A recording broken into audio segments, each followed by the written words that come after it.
नमस्कार मित्रांनो, स्वागत आहे आपल्या किसान राजा युट्यूब चॅनलमध्ये. चॅनलच्या माध्यमातून आपल्यासाठी घेऊन आलोय मोठी अपडेट. राज्यामध्ये 1, 2, 3 जुलैला अतिवृष्टी होणार. राज्यातील महत्त्वाच्या ठिकाणचा हवामानाचा विभागाचा अपडेट घेऊन आलेलो आहे. राज्यामध्ये आता मोठ्या प्रमाणात हवामान विभागाने अतिशय भयंकर असा इशारा दिलेला आहे. मग काय इशारा दिला आहे, त्यानुसार कसं वातावरण असणार आहे, येत्या 2 ते 3 दिवस हवामानाची परिस्थिती काय असणार आहे, या सर्व विषयीची सविस्तर अपडेट आपण घेऊन आलो. राज्यामध्ये आपण जर बघितलं तर गेल्या 6 ते 7 दिवसापासून मोठ्या प्रमाणात पावसाला सुरुवात झालेली आहे आणि त्यानुसार आता जर आपण बघितलं तर या 15 ते 20 जिल्ह्यांना जवळजवळ IMD इंडिया असेल, हवामान विभाग असेल, या सर्व वेधशाळेंनी आता मोठ्या प्रमाणात धोक्याची घंटा दिलेली आहे. मोठ्या प्रमाणात इथं या ठिकाणी आता विजाच्या कडकड्यासह मोठ्या प्रमाणात पाऊस होणार आहे. खरीपातील आता खरीप पावसाळा सुरू झालेला आहे. खरा मान्सून सुरू झालेला आहे.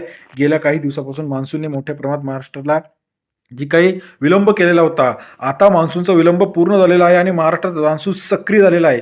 मग कोणत्या जिल्ह्यांना खरंच पावसाचा धोका आहे? पुणे जिल्हा असेल, अमरावती जिल्हा असेल, नागपूर जिल्हा असेल, त्याचप्रमाणे मुंबई असेल, नाशिक असेल, सर्व विभागातील सर्व जिल्ह्यांना आता मोठ्या प्रमाणात हवामान विभागाच्या अंदाजानुसार अरबी समुद्रातून मोठ्या प्रमाणात वारे वाहू लागल्यामुळे मग आता 2 ते 3 दिवस संमिश्र पाऊस पडण्याची शक्यता आहे.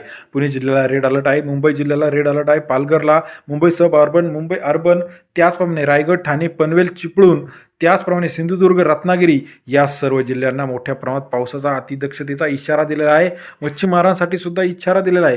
मग आता शेतकऱ्यांनी कोणती काळजी घ्यायची? 2 ते 3 दिवस आता आपल्या पेरण्या जर वापसा झालेली असेल तर ठराविक ठिकाणी आता पेरण्या होऊ शकतात, परंतु ज्या ठिकाणी अतिवृष्टीचा इशारा दिला आहे तिथल्या शेतकऱ्यांनी अजून 2 ते 3 दिवस थांबण्याची गरज आहे.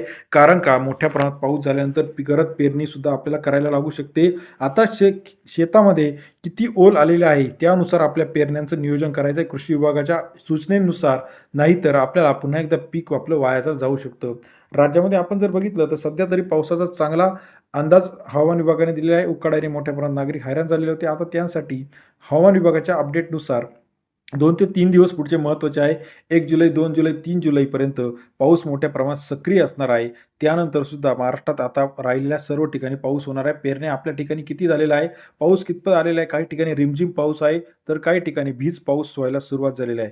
मग यावर्षी पावसाला विलंब झाला, त्याचं सर्वात महत्त्वाचं कारण म्हणजे अल निनो. परंतु आता या ठिकाणी अल निनोचं जे काही सावट आहे ते सध्या तरी हटलं असलं तरी पुढे आपल्याला सांगता येत नाही. मान्सूनचा वेग बदलला आहे. मान्सून आता कधी येणार, सक्रिय कधी होणार, ही सर्व अपडेट आपण चॅनलच्या माध्यमातून घेऊन आलेलो आहे.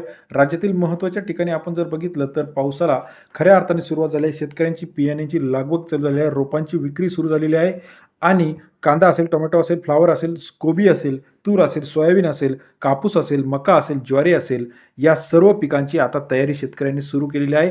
परंतु हवामान विभागाच्या अपडेटनुसार 2 ते 3 दिवस मोठ्या प्रमाणात पाऊस असल्यामुळे शेतकऱ्यांनी सावध भूमिका घेणं गरजेचं. आपले कांदे असेल, चाळी असेल, आपली पिकं असेल, गहू, भात यांची जी काही व्यवस्थित देखभाल करणं गरजेचं आहे.